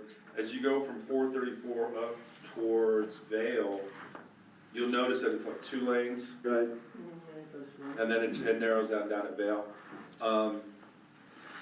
That far outside lane, maybe converting it to parallel parking, well, on-street so, parking. at one time, we talked years ago about taking a corridor and developing in enterprise zones or areas where we can look at the impracticality of how ADA and parking restrictions and the height requirements of building construction affected that corridor and how it's, you know, the size of the properties and so many different property owners that it's hard to develop without turning it into the pizza stop, rollover curb, park, you know, Yeah. sidewalk issues and all that other crap. So, is that in this anywhere? That's just a general conversation about, So it's in just, the, okay. no, in the economic development, they do talk Do about, they talk about that? we talk about it. Because that, we were talking about public transportation, which is part of that, which creates that whole nightmare anyway. Yes, People don't like to walk uphill. yes, there is language on public transportation that some of the committee members from the comp plan talked to the Blue Bus. Cause there was a brief time when the Blue Bus came to Angel Fire. I think it went to Oh, high we school, had, came to the resort, we had a, it was a but circuit. it turned into a taxi, company that people would call up in the Valley of the Utes and go, come get me. it was not well managed, but it was a blue bus, it was a grant that I think this. There was actually, the blue bus did come during COVID, right before COVID, the blue No, bus. I'm talking 15 years ago. I understand that, but I do wanna clarify, the blue bus did have a leg that came to the high school Right. and the resort. Yeah. I think you're right, I don't disagree, I think there was All another those service. bus stops Mhm. were village. Okay, Now, the resort does a free shuttle, right. but this was a year-round grant that we had, for all intents and purposes, public transportation, either the funding ran, I forget what it was. but- Well, that did come back in this chapter of talking about public transit. But it also, like I said, you see this correlation with other chapters. In the economic development chapter and transportation, there are so many people that work That's in why the this is fire. important, because there's so many overlays and all this shit, Absolutely. right? How do we capture it in both? You have so Right. many people in the village that work in the village but don't live in the village. You have a lot of commuters coming into work. If we would find out where are you coming from? Yeah. I think we should look at this transit option again, so where everybody's coming in and out more orderly, if it's possible. And so that's why this came up on the transportation chapter. When she was talking about the ex-small town called Aspen, which is one of the largest public transportation bus systems in the country. Wow. If you look at just how there are all the employees from Aspen, they're coming in from Grand Junction, they're coming in from Rifle, Basalt, they're coming in from, and it's thousands every morning just to Well, work that place. This was mentioned here partly because of that. We know a lot of people are commuting in. How can we organize that better? And in this same chapter, we talk about roads. Kurt Epler has finally a working infrastructure committee, and the idea is we would take committee members with a punch sheet, if you will, and drive the roads. And you'd evaluate, is this good, bad, or unbelievable road? And what does that mean? So that Kurt has a better assessment as he's trying to design. He did 15 miles of road improvements in the first year, right? But then mud season comes along, and it's like, what did we just do, right? So that got the conversation of, this ordinance on stormwater is not really uniformly applied, We were only getting encroachment permits if somebody needed a culvert, regardless That how they were. culvert has improved a Well, lot of the drainage. we've now required the encroachment permit prior to building permit, so that as you go to clear the lot to get it ready for the house, and that's when the big trucks are coming too, when they're coming in. What about private plows? Private plows. People that come in and push snow down driveways. And it's How dropping in the much, street. how much is that being monitored? Because snow storage and the way they do it, and the way they screw up the interface to the public roads, et cetera, is another problem. You're right? absolutely right. And that's like the Wild West out there. Everybody that moves here gets a big ass truck and, right? Just moves. Except last year, they're all out of business. So if you wanna buy a big ass truck with a plow, they're cheap. Well, in the transportation and the road sections, I think you see this correlation between the two. Last thing I wanna mention in this chapter is the air shuttle, the airport, because that's still a transportation goal, which I think, I really like, Jeff sent me a cool photo of a plane at sunset, which, I don't know, You put it in here. I did, because that's a great photo. Everything really related to the airport is in line with the required master plan that the FAA is requiring as part of this sponsorship transition. So, working with Jeff to get these, hey, what are your goals, I really need FAA to sign up on a master plan. These are the things I need to identify to put in, great, perfect. So, that's what this section What are is. the obstacles and encumbrances for the advancement of the airport? Is it fuel, is it hangars, is it? So they talk about this and You're the expert. Used to this. I have a pilot at the airport. Okay, never mind. It is our location, it's our elevation, Right. and the turnaround. I don't think they will ever come in and stay overnight. although Even if you had hangers, you don't think you could get over to the states out there? before the hangars are built, they need to find out who owns the land. Oh, okay. That's a transition. There were some parcels in this whole transfer that were around it, that were like, I thought that was county, no, not this triangle, wait, what? Yeah. It's kinda like your cul-de-sac up there. Yeah, so that is still that part of the big conversation with FAA. If we're gonna transfer the sponsor from Colfax County to Angel Fire, everything needs to be lined up. And, I'm not surprised Yeah, that, this piece isn't in it, piece needs to be in it. well, Yeah. they're all in it, but what the county was doing, instead of with matching grants, instead of the funds from the county, they used land value. Oh, They were deeding land inside of the airport boundary to the FAA in lieu of grant matches because they didn't have the money. Right, So the FAA owns some of the land out there then, at this point, is that what you're saying? so just like a license for broadcasting, Think of it like a membership lot uh-huh. that was given to the FAA. So this is like this is just a paper shell game, essentially. Yeah, okay. Yeah, That probably goes back to Guy Landon. yeah, it does. I just, yeah.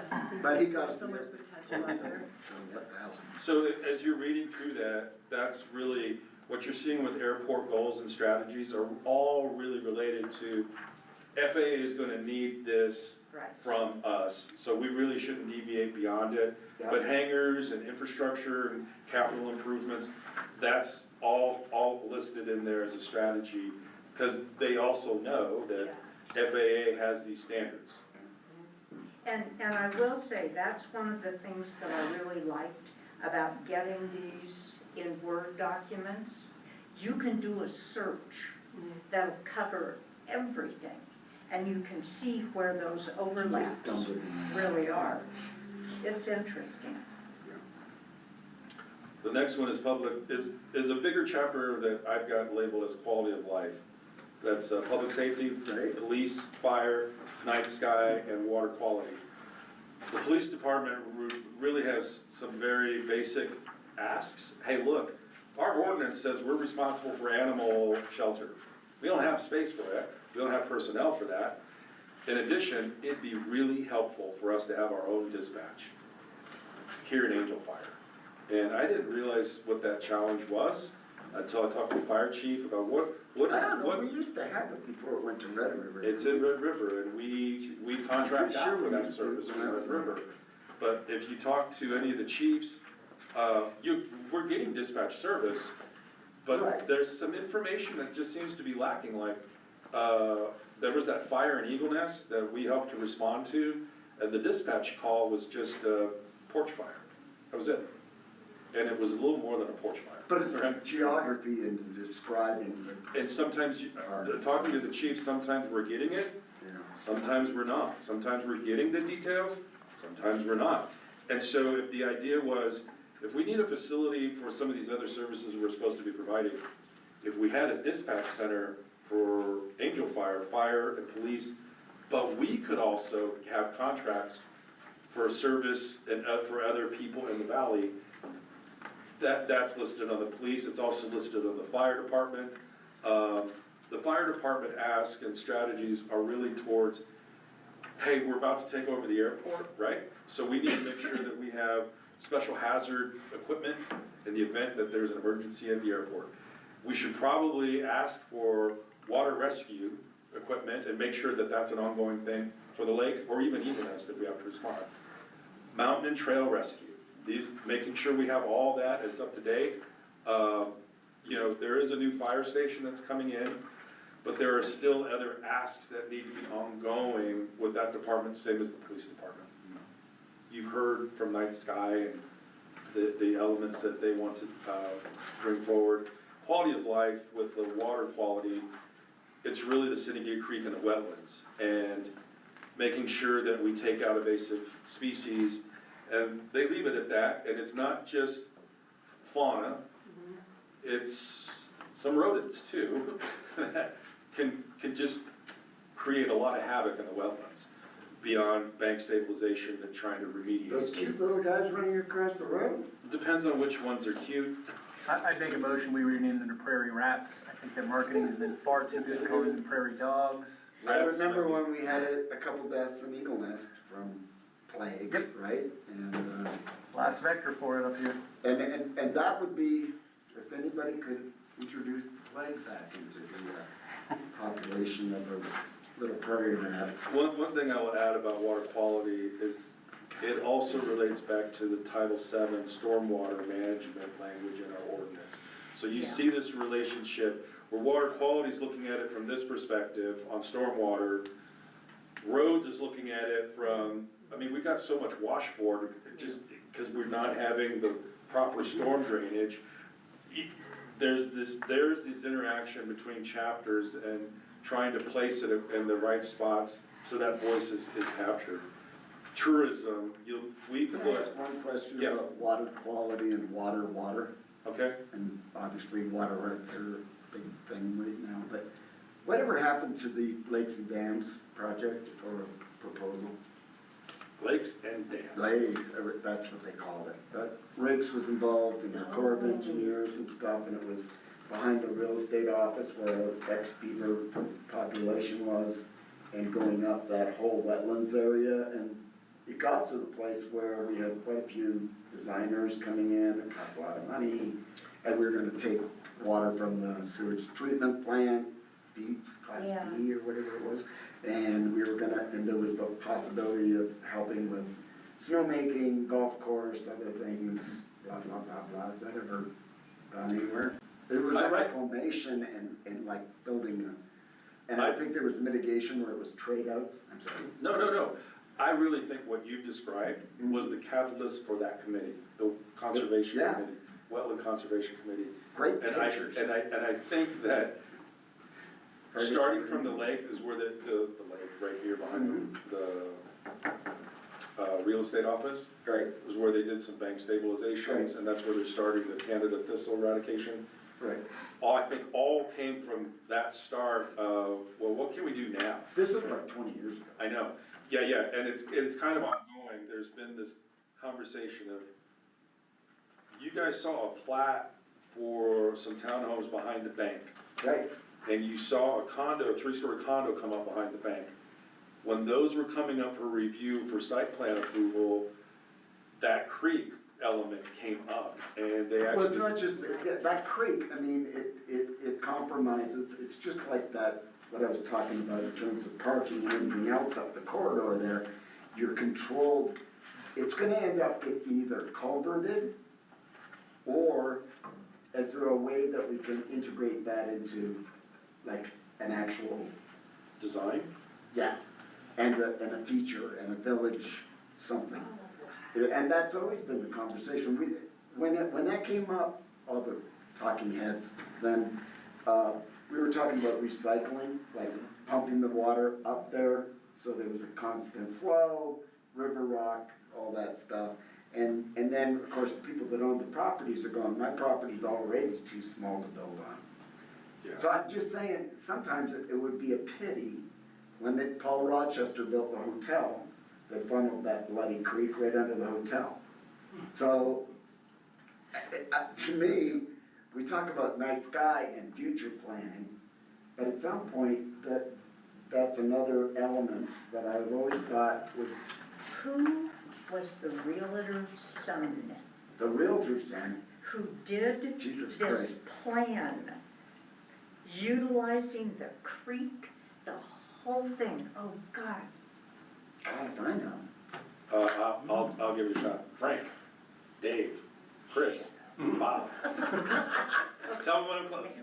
There's no shortage of ex-realtors here, so I don't, we're gonna probably have a new crop of ex-realtors. I would encourage all commissioners, these are your working draft copies. Yeah. So as you, this idea about that part of the creek, write it in the margin, and we'll talk about this again next Do you week. have copies here of that?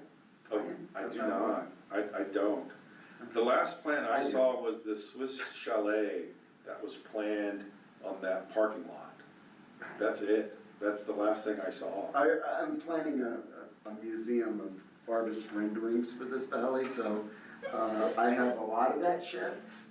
Well, I know that there was conversation on this creek going up to the Right. resort, the blinking light. So the people that who just submitted their application between Zeb's and True Value also own The one on the corner. behind the Remax. And they are actually, Ex-Holiday Inn property. that's correct.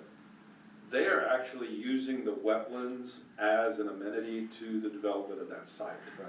I haven't seen it yet, but in talking to them, they wanna make a similar application for workforce housing. But that's not a mitigation, that's just turning it into like catchment basins and stuff, right? I haven't seen it, Okay. but they want to incorporate it, what I'm hearing is into their required open spaces and maybe parks. That it's not just, hey, jump the creek if you want, kind of thing. That it's actually more of an active type of amenity, and there's townhomes around there. So as I get a site to bring forward to you, I'll let you see that as well. Really quickly, you see right here on tourism, these are the receipts for lodger's tax, going back to 2020, and you'll see a trend. Oh, when I looked at that chart, does that include rec fee? No. I broke out rec fee and I put that in the Okay. rec trails, Alright. and the Because thing that about, sunsets, right? it does in 2028, And we're, the council can renew it. Jake, are we gonna vote to continue that? What The rec took the fee? tourism I think budget so, down yeah. so much? That seems like something that's, It's not gonna Because go that away. wasn't a complete because year. it was a big fight to get it, Yeah, Oh, why let it go? and then it's like, Projecting around Everybody 900 just kinda again goes- still? So, Yeah. yeah, that Well, and 2026 there's figure $5 million stops in you March. could spend out at Allen Fields So it hasn't today if captured you wanted it to. until May or June. my So hockey I'm missing rink is 3 gonna months. cost us more than that, dude. So yes, you're right, if you look at the rec chapter, Yeah, there's actually a listing, there's supposed to be a listing of the rec fee collections, yeah, Yeah. right above the community center. And part of that is there's now better reporting Yeah. on short-term rentals and collections. right, exactly. And you see that. You 2023, the collections were 282, in 2026, it's 324. And a large part of that is our management and collections of that fee in addition to lodger's tax. Right. And so, this was another fun chapter to work on, because Greg, I said, I'm sure you got some cool photos. By the way, Jeff sent me this great photo of an airplane. Oh, yeah? Well, here's Mountain View Plaza. Here's what we've done. Other comp plans that the village had, I feel excluded some of the other things that happen in the village, like Music Over Angel Fire, Art Fest. You know, there were things that have been going on since the 80s at the turn of incorporation that are still ongoing, in addition to Balloons Over Angel Fire, right? I didn't want to exclude one for the benefit of the other. We wanted to capture all of that. And so this is a really good chapter that's pretty, I want to say that the strategies are pretty basic. Generate funds for the village. That's a pretty simple goal, right? So looking to expand services, looking to add amenities. Hey, what used to be a weekend for Balloons Over Angel Fire has now gone into a week, but we're programming more things. How do we entice people to stay longer, spend money? And how do we manage those collections to make sure we're successful? That goes right into economic development. Some of you may remember the previous economic development studies. I had the logo from the 2008 IDEA group, and that was, I remember that. that market study, that economic study, that seemed to be the big push. Yep. Is uniformed marketing and logo for the resort and the village, and you couldn't distinguish who was who, it was all Angel Fire. The Community Economics Lab in 2019 came, and they had some additional strategies that talked about how do we convert part-time work into full-time work in the village? How do we generate more overnight stays in the village? And I think there was even some reference, for every so many, 5,000 new visit days creates 300 new jobs. And there's some matrix that they put together. And so, a lot of that got quashed because this came out in 2019 and then COVID hit in 2020. Yep. And nobody was going anywhere for a long time. Well, that's not necessarily true. Well, they were coming because here, Yeah, but the bike park exploded. Oh, absolutely. So, I mean, there's anomalies both ways Yes. on that period. there are some data points in this chapter with respect to tourism. Unfortunately, they only go to the county level. You can't really drill down to a municipal level, but it's still important to see overall the trend for tourism, it's going up.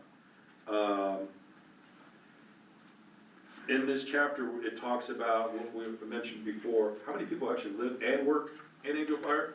How many people work but don't live in Angel Fire?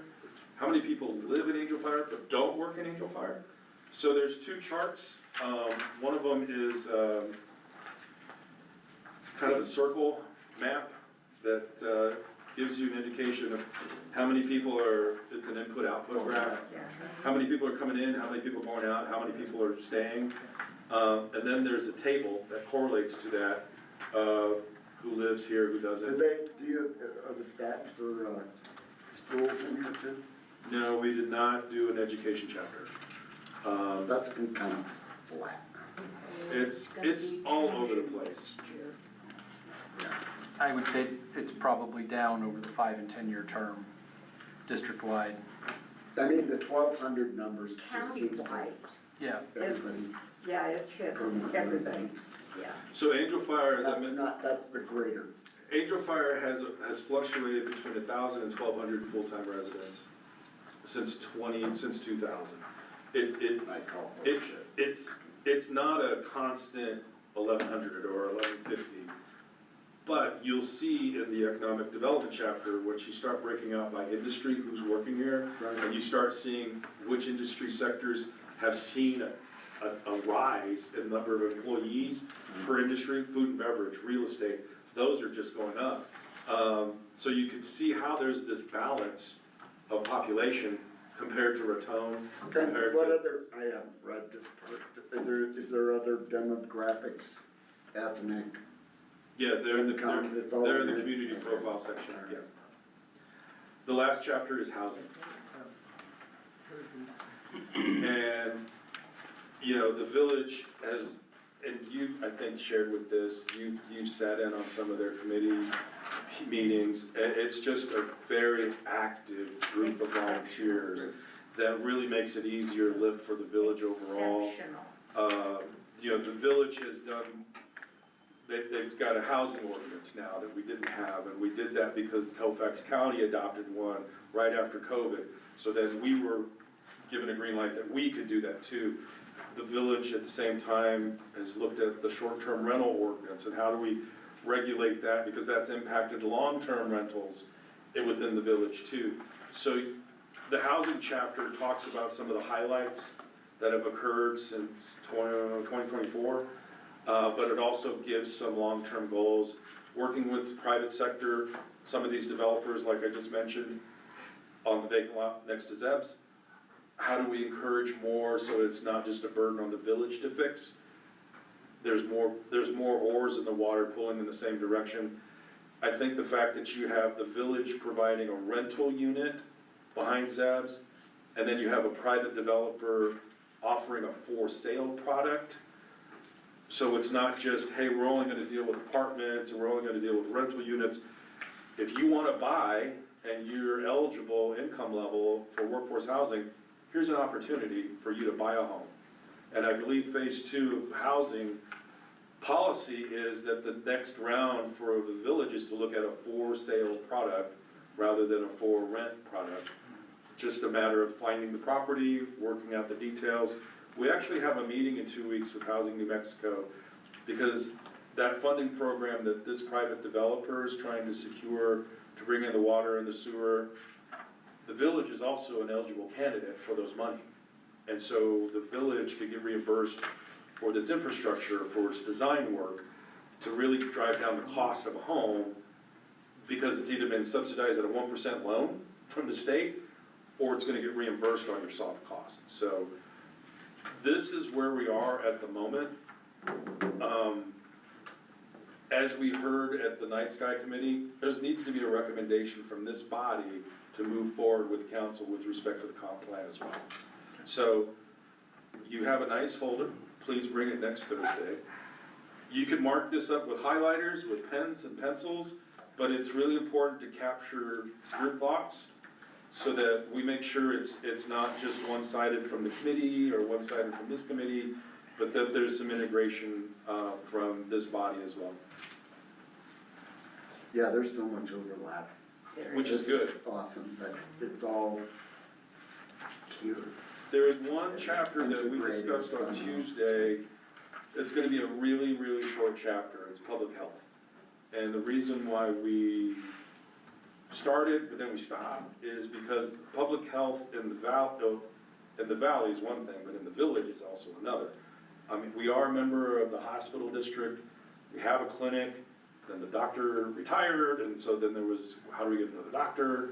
Then FS1 was a private entity, and then they retired, and so the public health chapter, trying to, get a good focal point of where this is going, it was beyond a challenge to do. So all we're going to do on that chapter, it's really gonna be a page and a half of kind of where we are, a snapshot. I think, isn't there some funding from the hospital district for a clinic or an upgraded clinic? There was $2 million. Last year, we all voted for the mill levy, do you remember that? Yeah, 10 million, the nursing home got 7.5, we got 2.5 to build a new clinic. okay, so we're gonna get a new clinic. Right, we're already working on that, and we've got an architect, I'm on that committee trying to figure out where we want it. Dr. Rossi wants it going up towards the resort. He wants it visible, Okay. so. So that's part of what we're gonna say in public health, is kind of where we were, where we wanna go, and it's gonna be a really simple goal. Make sure that we have adequate medical services for residents and guests, and the strategy is we'll incorporate the design and construct a new clinic. Where it's at now? Yeah, that's the second building. Right. The first one's sitting vacant. Dr. Rossi says it's not visible. He's getting so many calls. He wants curb appeal. Yeah, people coming into town, you don't have a clinic. Oh, yes, we do. Well, where's that at? It's behind the post office. Where's the post office? Yeah, where's the post office? So anyway. Hotel. Yeah. Well, it's only moved 10 times. But Glad you have one. I hope to have that for you next week. It's gonna be really short, and that's the reason why. Okay. It's just trying to capture what's a good goal for public health when we didn't have a doctor for a while, right? Yeah. And, and then the mill levy passed, that's great. So that's really what we're gonna focus on the public health aspect of it. We did not wanna discuss education in the valley, well, not in the valley, in the village, cause we also felt that was going to just gonna go That's all a over third the row place. you don't need right now. And we only had a year. So, Yeah. we did not put a land use chapter in it, because I feel, and some of you have seen this, there's a lot of engagement that this commission is having when it comes to amending the code. When we talked about the density bonuses for workforce housing, there's just a lot, when we talked about, why is it that you can only have a 200 square foot garage? Why? We can't fit 2 cars in it. Yeah, well, how old is that rule? Forever. Yeah, let's change that, right? The casitas, when that came up, in 2021, when it wasn't allowed, and now it's. And some of them are just covenants that are Yes. resort, but good luck changing those. Well, I just think there's a lot of good thought and conversation from this body when it comes to the land use code, that it was kind of a given, that just keeps to be ongoing conversation. How do we make it better? How do we get rid of ambiguity? For example, on the Mountain View overlay, there's these architectural standards, right? And it wasn't clear, is that for every structure? Right. Or is it really designed just for commercial structures, not so much residential structures? Yeah, let's make a distinction. Okay, so this body has taken a lot of proactive steps to make sure that the code is relevant is up to date and clear than actually spending 4 or 5 pages that says the exact same thing. So, Madam Chair, I think you run an awesome meeting. The guy to the right, I'll make a he talks too motion. much. Yeah. I know. Mike, did you have anything you wanted? Yeah, I just need to figure out, are you now in P and Z? I gotta figure out how to get on this agenda, since I got Yeah. a ruling last Tuesday on mine. So I'm trying to figure out who, email you, or, So, yes, I'm gonna try to get you scheduled as soon as I I mean, is that something for this Thursday, down the road? What are we, I need to figure out a time schedule here, cause yeah, I I understand. mean, we're 2 years into this thing, and I'm tired of dealing with it, so. I'll get you in as soon as, what the fastest is that we can get you fast. If that's next Thursday, it's next Thursday, so. I mean, will I know Monday, Tuesday, Wednesday, Thursday morning? I mean, I'm Hopefully just not sitting around waiting. Hopefully by tomorrow, Okay. because we have to get an agenda out. 10 days? No, you Or don't, 7? you're not a 10-day agenda, Or I think you're a 5. You're not a 72, but I need to get that out anyway. Okay. So you're gonna know sooner rather than later. You have an application pending for a conditional use permit. I was trying to schedule for next Thursday. Monteverde Park, the RV park, is a non-conforming park. And I say non-conforming is because the zoning is commercial, RV parks are allowed only by conditional use. But they were there before the village came, right? Is it changing? It is changing hands. Okay.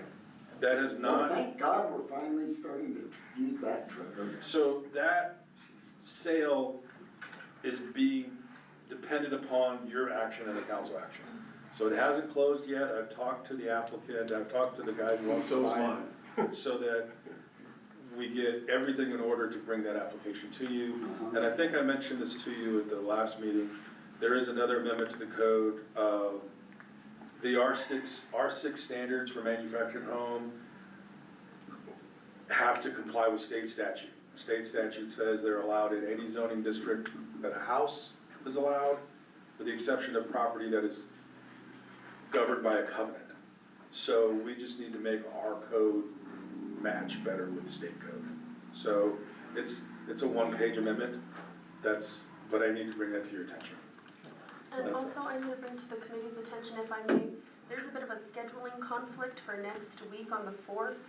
Rec and Trails also wanted the 4th, and I got their agenda out. We have, I wanna say it's Consensus, who's also gonna be here. What Is it time is that? possible? What time are they? They're at 3 o'clock. Oh. Totally my fault.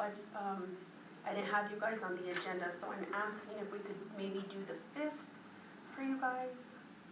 So Would you that get an work? extra day. The Friday? I need an extra day. Could you also consider 4 o'clock if this I works? don't think Parks and Rec is gonna take an hour. They're Is that what usually- you're That's asking? what I was asking, yeah, is it, I don't you think, think they're gonna pretty take longer? long-winded. I see. Or being that they are long-winded, if you guys wanted to come at 5 or 5:30, I'll stay late, but, is there something we can work out date-wise in time? it's up to you as a body. Do you wanna keep the 4th but come early or come late? Or do you Yeah, or wanna we do could the come 5th? early too. The 4th? So we know from 3 to 5, there's that follow-up charrette. And I think part of that is there's a funding window that opens on the 1st of July That they for wanna get to. outdoor funding events. So they want to really capture the Allen Field conversation, put a bow on it, to push that through in July for funding. So, I on July, so June 4th, we have where I got 3 o'clock. And that's what. And you're saying, And I have Rec and Trails at 3 o'clock at that time. Okay. Why don't we do earlier that day? That's fine. Two, I'm one, okay. 1 or 2, and just, that's, I I'll like just two- stay two through 2 would keep Okay, everything a 2 little for more 1. compact. for the rec, to yeah, everything. Yeah. since I'm supposed to be there. that's Let's fine. can we do 1? Sure. Sure, Is 1 Yeah. o'clock good for everybody? Great. Sure. that's Okay, fine. great. I'll let Night Sky know that we're earlier. And I'll send the notice to them as well, but will that be enough time for what they have? So they're gonna try to meet, they only need a 72-hour window for them. Yes. So if a Tuesday or Wednesday is open for them to. They're already scheduled for June 2nd at 4. Perfect. So that gives them a day and a half to get to us, whatever thoughts that they have with the resort updates. I think that's great. Perfect. 1 o'clock would be great. 1 o'clock on the 4th. Same day, different time. Yeah, same day, different time, so thank you guys for being flexible. Sure. Same that day. Yeah, if I can get this Different version bench. on Some- Somebody let the chair know. It's called a Bubba? learning Yeah. experience. Oh, I'll let him know. Well, but we've got 4 members here who could still do 1 o'clock, so we'll make sure we have a quorum. Sure. Madam Chair, I would like to make a recommendation to adjourn. I'll second. I knew that was. All in favor? Aye. Everybody's been terrible. Everybody's ready.